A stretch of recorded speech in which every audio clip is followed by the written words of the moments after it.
Welcome to FirstWord Pharma's News Roundup for March the 4th, brought to you today by Senior Editor Matt Dennis. Today's FirstWord Pharma News Roundup is sponsored by Sedgedeem. In our top news story, Takeda's current Chief Operating Officer, Christoph Weber, will be promoted to CEO effective April the 1st. Weber joined Takeda in 2013, with the company indicating at the time that it planned to name him as its next Chief Executive this year. Also featured, BristolMyersSquibb gained an option to license Bavarian Nordic's immunotherapy Prostvac under a deal potentially worth up to $975 million. BristolMyersSquibb noted that it will evaluate Prostvac in combination with its therapy Yervoy, with a Phase 2 study in planning.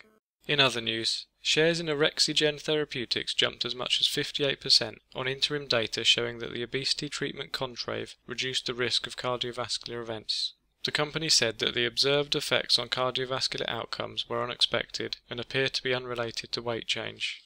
In addition, the FDA directed all manufacturers of testosterone-containing products to revise their labels to clarify the approved uses of the therapies. The agency also requested drug makers to include information on the drug's label regarding the potential risks, including a possible increased risk of heart attacks and strokes.